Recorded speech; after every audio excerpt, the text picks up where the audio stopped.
Le métro de New York est l'un des rares réseaux de transport public qui fonctionne 24 heures sur 24, 7 jours sur 7, 365 jours par an. Il est également constamment classé comme le pire système de métro au monde. Les usagers ratent des réunions, des rassemblements familiaux et des événements majeurs de leur vie, car ils sont coincés pendant des heures dans le métro. Comment les choses ont-elles pu devenir si mauvaises? La réponse à cette question a à voir avec plusieurs facteurs. L'âge, le détournement de fonds et la corruption jouent tous un rôle majeur dans les retards constants et les pannes du métro de New York. Néanmoins, il y a peut-être de l'espoir pour le système obsolète, pouvant améliorer le quotidien de ces millions d'usagers. Et ces mêmes leçons pourraient être appliquées partout dans le monde pour apporter des améliorations partout. Avant d'examiner les raisons pour lesquelles le métro de New York s'est retrouvé en mauvais état et est devenu le fléau de l'existence des voyageurs, nous devons comprendre certains facteurs clés du système. Cela mettra en lumière l'importance du réseau et pourquoi il est désespérément nécessaire de le réparer. Premièrement, l'un des faits les plus fous concernant le métro de New York est que le nombre de personnes qui utilisent le métro a énormément augmenté ces dernières années. Le nombre de passagers quotidiens a presque doublé depuis l'année 2000 pour atteindre près de 7 millions de personnes par jour en 2019. Le nombre a diminué de manière spectaculaire pendant la pandémie de Covid-19.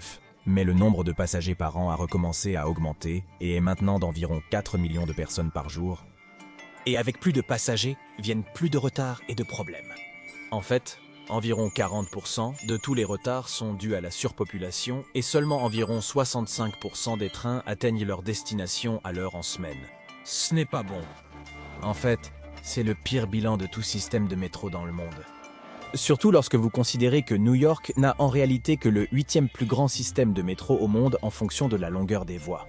La Chine détient 5 des 10 premières places avec Shanghai en numéro 1 et avec Londres et Moscou, toutes deux plus grandes que New York, mais avec de meilleures performances en matière de retard. Mais saviez-vous que le métro de New York n'est en réalité pas du tout géré par la ville? L'État de New York est techniquement en charge, le métro faisant partie du plus grand système de l'autorité de transit du métro, ou système MTA. Le département de police de la MTA et le bureau de transit du département de police de New York patrouillent les métros. En 2019, la MTA a été utilisée par 4 milliards de passagers, soit une fréquentation moyenne en semaine d'environ 7 millions de personnes. Cela montre simplement à quel point le système MTA est massif et combien de pression est exercée sur les métros, les bus et les autres trains qui font partie du réseau. Et c'est un grand réseau. Rien que la partie métro de la MTA est composée d'environ 6700 voitures qui parcourent plus de 665 miles de voies. Il est donc clair que, comme à peu près tout à New York, le système de métro est massif. C'est le moyen principal de déplacement dans la ville pour les New-Yorkais et les visiteurs. Mais bien qu'il soit l'une des parties les plus importantes de l'infrastructure de New York, le système de métro a été négligé pendant des décennies. Désormais, des années de sous-financement et le mépris flagrant pour l'entretien de routine commencent à rattraper la MTA et le gouvernement de New York. Des enquêtes et investigations récentes sur l'État et le métro de la ville de New York ont révélé une volonté des politiciens et des officiels d'ignorer ouvertement le besoin urgent de réparation et de mise à jour. Au lieu de cela, de l'argent est siphonné de la MTA et utilisé égoïstement par le gouvernement et l'extérieur, entité aux dépens d'un système de métro sur lequel des millions de personnes comptent. Le système de métro de New York est le pire au monde en raison de plusieurs facteurs, y compris la corruption et la mauvaise gestion. Et nous allons décomposer ce qui se passe exactement à New York et comment cela a affecté les métros au fil du temps. Ce sera un trajet chaotique plein de rebondissements, mais comprendre comment le système de métro de la ville de New York est devenu si mauvais peut servir de mise en garde pour les autres départements de transport à travers le monde. Mais il y a encore de l'espoir pour New York. Et nous examinerons également plusieurs moyens rentables de réparer les métros de New York. La première raison qui a conduit New York à avoir le pire système de métro au monde, son âge. En 1878, le premier train aérien fiable a commencé à circuler le long de rue de Greenwich et de la 9e avenue de Manhattan à Harlem.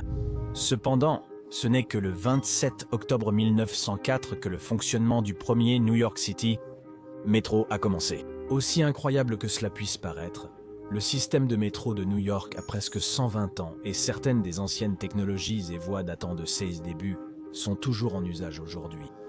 En fait, certaines pièces sont si anciennes que la MTA ne peut plus acheter de pièces de rechange auprès des fabricants d'origine, car ils ont soit fait faillite, soit ne fabriquent plus ces pièces.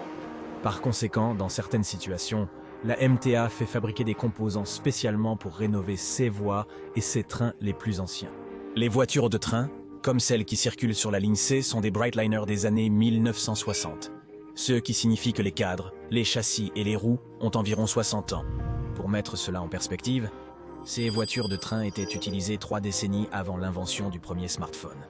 Donc ces trains ont subi beaucoup d'usure au cours de leur vie. Les Breitliners ont tendance à tomber en panne tous les 33 000 miles. La voiture de métro moderne moyenne tombe généralement en panne tous les 400 000 miles les plus récentes durant environ 750 000 miles avant de rencontrer des problèmes. Ces modèles plus anciens qui sont toujours en usage dans le système de métro de New York sont l'un des nombreux facteurs qui entraînent des retards. Mais les anciens wagons de train ne sont pas la seule technologie dépassée utilisée par la MTA. Le système de signalisation des métros de New York est également vieux de plusieurs décennies et peu fiable. Cela n'est qu'aggravé par le fait que l'entretien et les inspections de routine sont rarement effectuées à temps, voire pas du tout. Chaque année qui passe sans mise à niveau du système de signalisation rapproche d'autant plus l'ensemble du métro d'une catastrophe. Ces problèmes de signalisation causent non seulement des retards fréquents, mais sont aussi dangereux. Si un signal tombe en panne ou cesse de fonctionner, cela pourrait conduire à des accidents qui pourraient coûter des vies et paralyser de larges portions de voies. Ces signaux vieillissants pourraient également avoir contribué à 2 accidents célèbres. Dans le déraillement de Union Square, en 1991, un train 4 en direction du sud a déraillé en raison d'une vitesse excessive alors qu'il entrait dans la station Union Square, entraînant 5 morts et plus de 200 blessés. Le mécanicien a été trouvé en état d'ébriété, mais l'âge des signaux et de l'infrastructure a exacerbé la gravité de l'accident, car ils n'ont pas fourni de garanties adéquates contre l'erreur humaine. De même, la collision de métro du pont de Williamsburg en 1995 a impliqué 2 trains se percutant l'un l'autre, blessant des dizaines de passagers. Une enquête a révélé que si la cause principale était une erreur humaine, l'ancien système de signalisation n'a pas réussi à prévenir l'accident ou à en atténuer les effets. Avec une signalisation plus moderne, le système aurait pu arrêter automatiquement l'un ou les 2 trains avant la collision. Pendant le mandat du gouverneur Andrew Cuomo, son administration a mis en œuvre une réduction de 500 millions de dollars du financement de la MTA qui était destiné à l'amélioration du système de signalisation. Après la réduction, les registres de la MTA montrent qu'il y a eu environ 124 retards de train dus à des problèmes de signalisation en une seule matinée. Il est clair que le système de signalisation était et est toujours un problème. Le même jour, au moins 24 autres retards se sont produits en raison de pannes de train, avec des problèmes de moteur, de frein et de climatisation. Le manque de financement pour améliorer et mettre à jour les anciens signaux et wagons du métro de New York est l'une des principales raisons pour lesquelles les usagers font face à des retards si fréquents et si longs chaque fois qu'ils montent dans un train. Le deuxième gros problème qui sévit dans le métro de New York, sa popularité excessive cause surpopulation et surutilisation. Le métro de New York transporte près de 2 milliards de passagers sur ses rails chaque année. C'est un nombre stupéfiant et un que le système actuel n'a jamais été conçu pour gérer.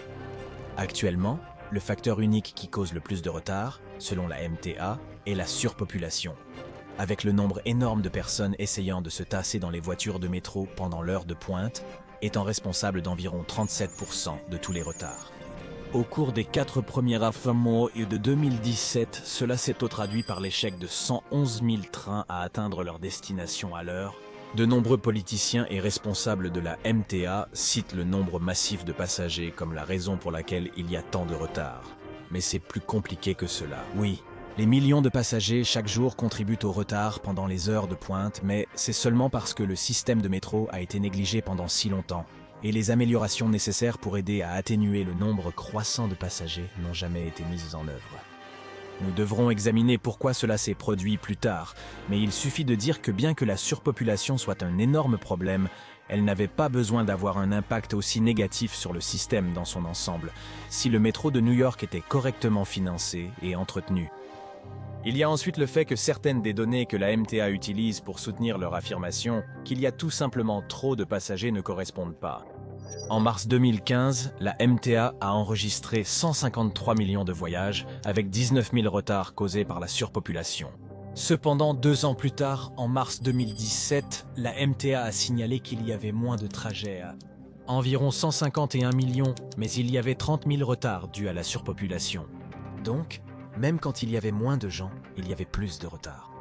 Cela a conduit certains à suggérer que la MTA pourrait manipuler les chiffres ou attribuer à tort les retards à la surpopulation alors qu'ils sont davantage un problème systématique. Ceci est fait pour détourner le blâme de la MTA et du gouvernement pour le système de métro dysfonctionnel.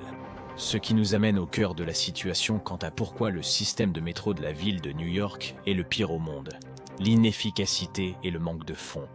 Le gouvernement de la ville de New York a traditionnellement été responsable d'environ 10% du budget total de la MTA. Cependant, depuis 1990, les réductions de coûts ont entraîné une diminution des contributions d'environ 75%, ce qui a conduit la MTA à chercher des moyens de lever plus de fonds, comme l'augmentation des tarifs et l'emprunt d'argent. Avec le retrait des financements, l'entretien routinier et préventif a été suspendu ou totalement annulé. La conséquence de telles actions est que l'ensemble du système de métro a commencé à se détériorer plus rapidement que quiconque ne l'avait prévu. Une fois ajusté pour l'inflation, le budget alloué à l'entretien du métro n'a guère changé en 25 ans, même s'il y a plus de problèmes et plus d'usagers que jamais auparavant. Mais le manque de fonds n'est pas le seul problème. Même lorsque de l'argent est alloué à la MTA, il est souvent mal géré. Les réparations excèdent fréquemment le budget et prennent plus de temps que prévu. Cela exacerbe ensuite le problème de financement et conduit la MTA à avoir besoin de plus d'argent pour achever les anciens projets. En fait, le manque de fonds et la mauvaise gestion de l'argent ont conduit la MTA à emprunter de l'argent pour répondre à ses besoins. Environ 17% du budget total de la MTA est consacré au remboursement de la dette qu'elle a contractée au fil des années, en raison d'une direction incompétente et d'une mauvaise gestion des fonds. Ces problèmes n'ont guère surpris lorsque l'on a découvert que le roulement et les changements dans la structure de gestion de la MTA sont des événements fréquents. Mais cela n'est pas nouveau pour le métro de New York. Avant les années 70, les problèmes actuels du système ont failli provoquer l'effondrement du réseau de transport. Cependant, plutôt que de laisser tout s'effondrer comme le font aujourd'hui les responsables gouvernementaux et la direction de la MTA, les dirigeants du passé ont décidé d'investir massivement dans le métro et de l'améliorer. Environ 50 milliards de dollars d'aujourd'hui ont été versés à la MTA afin que la maintenance appropriée et la construction de nouvelles infrastructures puissent être réalisées. Les trains parcouraient près de 10 fois plus de distance avant de tomber en panne comparé au système actuel. Cependant, plutôt que de maintenir un financement adéquat au fil des décennies, la réduction du budget de la MTA par les plus hauts niveaux de gouvernement a entraîné bon nombre des problèmes auxquels le système de métro de la ville de New York est confronté aujourd'hui. Ces problèmes de financement ont atteint leur paroxysme en 2008, lorsque le pays s'est retrouvé en crise financière. New York, étant la capitale financière de la nation, a été particulièrement touché. Cela a entraîné des conséquences tragiques pour le système de métro et d'autres infrastructures à New York. Les revenus de l'immobilier ont chuté d'environ 75% à New York pendant cette période, entraînant une baisse de 1 milliard de dollars des fonds. Cela a conduit à l'arrêt de 40 types de maintenance du métro. Le travail de routine sur les wagons de train est passé de tous les 66 jours à tous les 73 jours et complet. Les révisions générales des trains et du système dans son ensemble ont été prolongées d'1 an. Toutes ces mesures ont été prises pour atténuer la saignée d'argent due au manque de fonds. Cependant, même après la reprise économique, les calendriers d'entretien n'ont pas été rétablis à la normale. Et beaucoup de cela a à voir avec une chose, la corruption. Soyons clairs, les politiciens font des choses louches, mais il n'y a peut-être pas de meilleur exemple de corruption gouvernementale que la façon dont le financement de la MTA a été géré au cours des dernières décennies. Les écrivains, les ingénieurs et les employés de la MTA supplient le gouvernement de New York depuis des années de réparer le système de métro et de le financer correctement. Mais leurs cris sont tombés dans l'oreille d'un sourd. Les politiciens de la ville et de l'État ont constamment détourné de l'argent pour résoudre les problèmes et ont même volé de l'argent à la MTA qu'ils dépensent ensuite pour des choses insensées. Nous savons que les problèmes de signalisation dus à des systèmes obsolètes sont un énorme problème pour le métro. Cependant, les postes de mécaniciens ont été constamment supprimés, car il n'y a tout simplement pas assez d'argent pour les payer. Néanmoins, le salaire moyen des responsables du métro a excédé 240 000 $. Et même si New York est l'une des villes les plus chères des États-Unis pour vivre, le coût de la vie ne peut pas justifier le montant exorbitant d'argent versé à la direction au détriment des équipes de maintenance et des mécaniciens. En fait, les salaires annuels pour les mêmes postes dans des villes comme Boston, Chicago, Los Angeles et Washington sont inférieurs à 115 000 $ par an. On estime que le coût de la vie à New York est entre 10 à 20% plus élevé que dans ces et les autres villes. ce qui signifie que le salaire moyen d'un gestionnaire de métro à New York devrait être plus proche de 130 000 $. Si c'était le cas, alors il y aurait plus d'argent pour payer les ouvriers de maintenance et même augmenter l'aide dont le système a désespérément besoin pour s'améliorer. Cependant, la corruption gouvernementale entraîne des paiements exorbitants pour les gestionnaires et les administrateurs. Cela n'aidera pas le métro de New York à s'améliorer de sitôt. Cependant, le syndicat de la MTA est également en partie responsable de la corruption qui a conduit à ce que l'argent aille dans les poches de la direction au lieu d'être investi dans les travailleurs et l'infrastructure qui permettrait de réparer le métro. Le syndicat exige qu'il y ait 2 employés de la MTA dans chaque train alors que presque tous les autres systèmes de métro dans le monde n'ont qu'un seul travailleur par train. On estime que si la ville de New York suivait le statu quo d'un employé par train comme la plupart du reste du monde, cela permettrait à la MTA d'économiser plus de 200 millions de dollars par an, si ce fonds pourrait servir à améliorer le système. Lorsque le gouverneur Cuomo était en fonction, il était étroitement allié avec le syndicat, ce qui a entraîné une contribution de 165 000 $ du syndicat de la MTA à sa campagne électorale. Comme le seul but du syndicat est de veiller sur ses membres, l'administration Cuomo a veillé à ce que le syndicat soit satisfait au détriment de la maintenance et de la mise à jour dont le système avait réellement besoin. Certains des problèmes de surpopulation et de vieilles voies pourraient être atténués en construisant de nouvelles lignes. Cependant, New York City a maintenant moins de kilomètres de voies qu'elle n'en avait pendant la Seconde Guerre mondiale, ce qui en fait le seul grand système de métro au monde à avoir rétréci au cours des 80 dernières années. La raison pour laquelle il est si difficile de construire de nouvelles lignes à New York est que les syndicats de travailleurs et les entrepreneurs privés sont devenus proches des membres du gouvernement. C'est eux qui leur a permis de gonfler les coûts de construction parfois jusqu'à 5 fois la moyenne internationale. Cela permet aux entreprises de réaliser des profits exorbitants aux dépens des usagers et du système de métro dans son ensemble. Il n'y a pas une seule personne ou parti politique à blâmer pour la corruption autour de la MTA et de son financement. Des politiciens démocrates et républicains ont occupé des postes alors que le système de métro s'effondre. Les 2 partis ont réduit le budget de la MTA en réaffectant les revenus promis au système de métro. En fait, le gouverneur Cuomo a utilisé 5 millions de dollars de l'argent de la MTA pour renflouer 3 stations de ski gérées par l'État qui ont eu du mal à réaliser un bénéfice après un hiver doux. Cela montre simplement le montant flagrant de corruption que le système de métro de New York doit surmonter. Pire encore est le fait que le gouvernement de New York oblige la MTA à payer l'État pour des conseils financiers, de l'aide informatique et un certain nombre d'autres services dont ils n'ont pas besoin. La MTA a versé à l'État de New York 328 millions de dollars en frais d'émission d'obligations sur une période de 15 ans. Cet argent aurait pu servir à améliorer le système, mais au lieu de cela, le gouvernement a constamment soutiré de l'argent à la MTA au lieu de la financer correctement. Pendant certaines années, les frais payés à l'État pour des services dont la MTA n'avait pas besoin représentaient jusqu'à 1% de S assurances obligataires, ce qui est bien plus élevé que les 0,2% initialement convenus. Et alors que le gouvernement de New York a déclaré qu'il exigeait de toutes les agences qu'elles paient CS frais pour leur aide, une enquête du New York Times a révélé que certaines agences bénéficièrent d'exemptions pour ces services afin qu'elles n'aient pas à payer chaque année. Malheureusement, la MTA a rarement bénéficié de telles exemptions. Lorsque le maire Rudy Giuliani a pris ses fonctions, devenant le premier maire républicain de la ville de New York en près de 2 décennies, il a immédiatement ciblé la MTA et le système de métro de New York. Giuliani était en croisade pour montrer qu'il pouvait améliorer la ville sans augmenter les impôts. L'administration Giuliani a réduit les contributions de la ville au système de métro de 400 millions de dollars. Cela a été fait sans aucun plan réel pour maintenir le métro ou augmenter l'efficacité. Malgré les centaines de manifestants devant l'hôtel de ville, le maire a procédé aux coupes.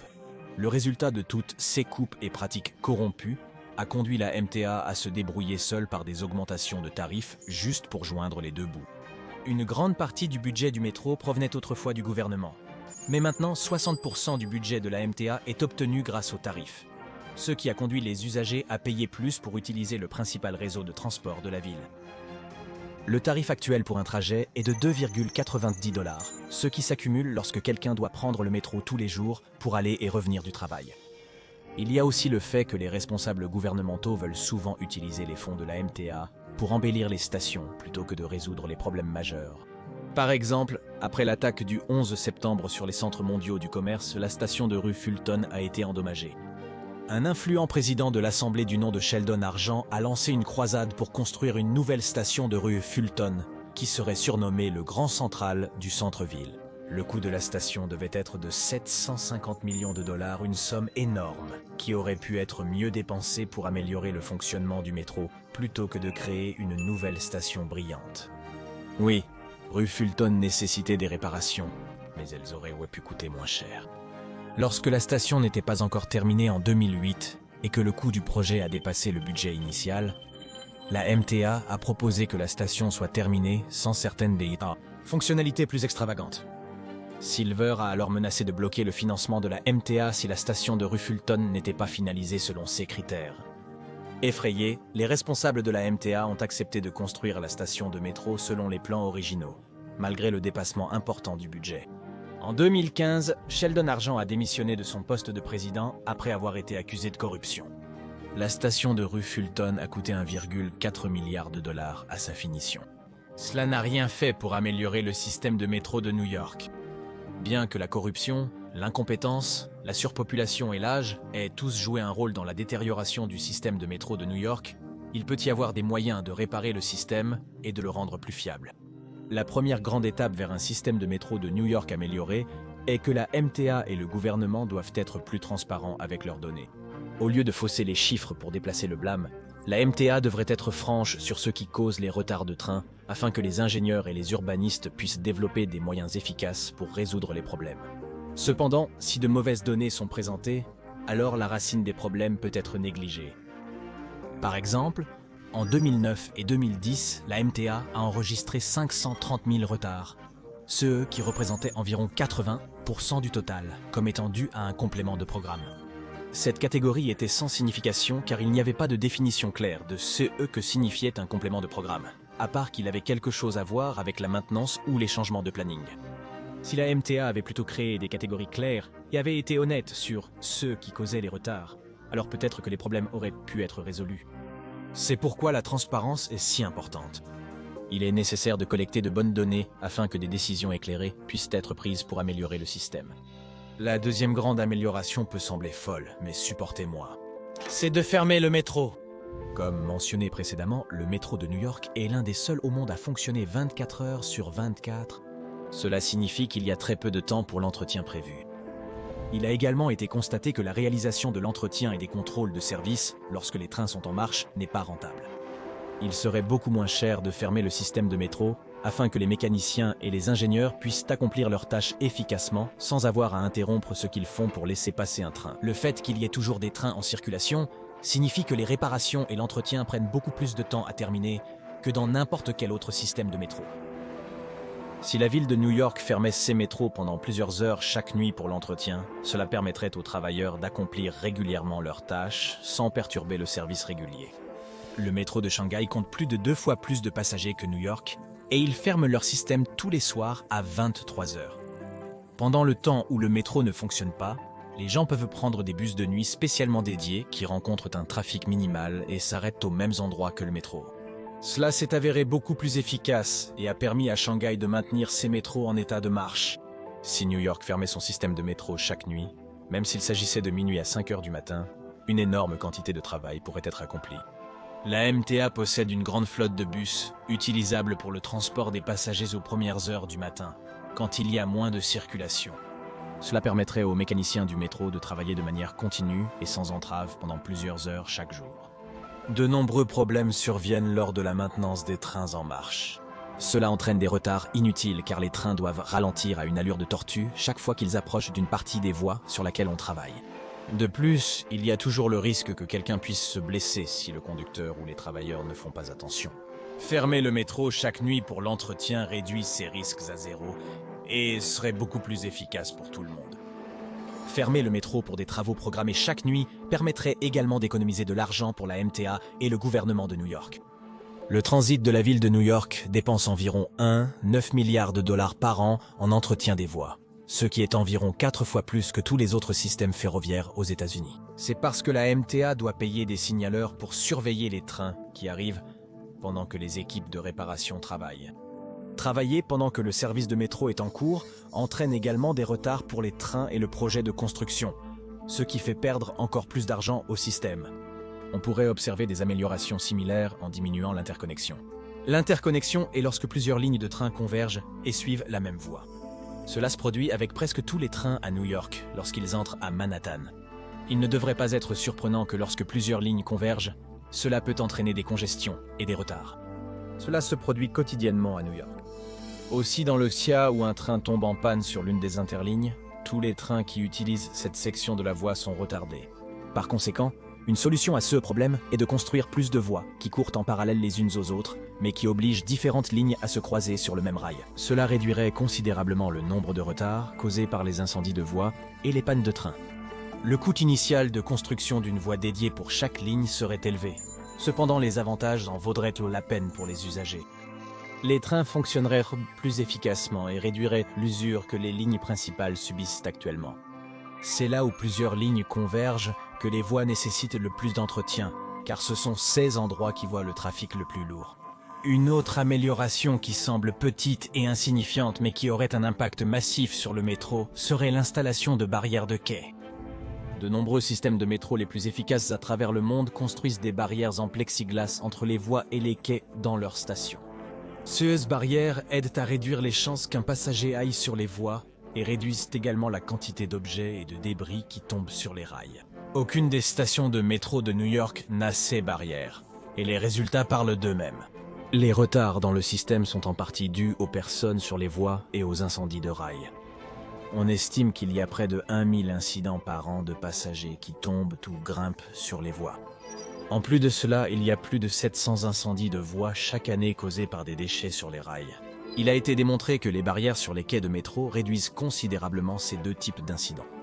De même, ces barrières peuvent également aider à réguler le flux de passagers entrant et sortant du train, ce qui entraîne un besoin moindre de travailleurs de la MTA pour superviser chaque station. Cela aiderait à réduire les coûts quotidiens d'exploitation des trains dans le métro de New York. Même si la MTA mettait en place des barrières de quai dans seulement quelques-unes des stations les plus fréquentées de New York, comme Times Square et Grand Central, cela ferait une énorme différence. Et ces barrières iraient de pair avec l'amélioration de l'ensemble des quais du métro. Bien que cela ne semble pas améliorer le système de métro, il y a un avantage à une meilleure circulation des passagers dans les stations. L'engorgement du métro et les retards qui en résultent ont beaucoup à voir avec la façon dont certains quais de la ville de New York sont conçus. Ils sont longs et étroits avec seulement quelques entrées et sorties, parfois même une seule. Cela mène à des embouteillages humains à l'heure de pointe, avec des passagers se hâtant pour attraper le train avant la fermeture des portes, et d'autres tentant de quitter la station. Les quais étroits présentent également un risque accru que les passagers glissent et tombent sur les voies. C'est pourquoi les conducteurs sont souvent réaffectés en tant qu'agents de quai pendant les heures de voyage chargées, ce qui entraîne une augmentation des coûts pour la MTA. New York pourrait prolonger les quais et ajouter plus de pointes d'entrée et de sortie pour aider à soulager la congestion. Cela réduirait considérablement le nombre de retards dus à la surpopulation. Une façon simple de réaliser cela dans certaines stations serait de supprimer les nouveaux stands qui ne sont pas nécessaires. D'autres stations devraient subir une rénovation complète, mais au final, cela permettrait aux trains d'approcher et de quitter les stations beaucoup plus rapidement. Et puis, il y a une autre idée qui semble complètement folle en se basant sur tout ce que nous avons examiné. Mais encore une fois, soyez patient avec moi, car il y a en fait un argument à faire pour augmenter les limites de vitesse des trains. Cela peut sembler dangereux, mais il existe actuellement des restrictions de vitesse inutiles qui provoquent d'énormes retards et inefficacité sur certaines lignes de métro de New York. Il est indéniable qu'il y a eu des accidents dans le passé dus à des conducteurs de train imprudents ou fatigués. Ces incidents ont conduit la MTA à abaisser les limites de vitesse dans certaines sections du système de métro. Néanmoins, grâce à la nouvelle technologie et à des freins de train améliorés, les trajets en métro sont devenus plus sûrs, même en cas d'incident. Cela étant dit, la MTA devrait mettre à jour ses trains pour incorporer ces fonctionnalités de sécurité, ce qui signifie qu'il pourrait être temps de retirer les voitures de métro des années 1960. Il existe de longs tronçons de voies sans station qui ont des limites de vitesse inférieures à ce qui est standard dans le monde entier. En augmentant la vitesse à laquelle les trains peuvent circuler sur ces portions de voie, le temps de trajet pourrait être réduit.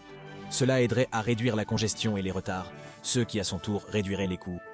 En fin de compte, New York doit investir du temps, de l'argent et une planification sérieuse dans son système de métro si elle espère s'améliorer.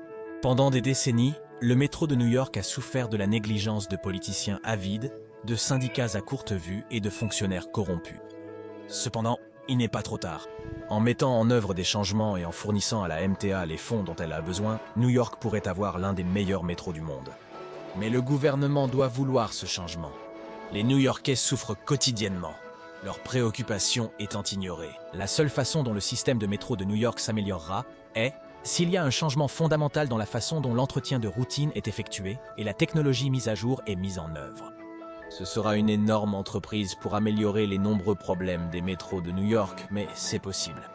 Découvrez pourquoi le plan de l'Italie pour construire un pont vers la Sicile n'est pas viable. Ou explorez pourquoi l'Inde ne peut pas ériger de gratte-ciel.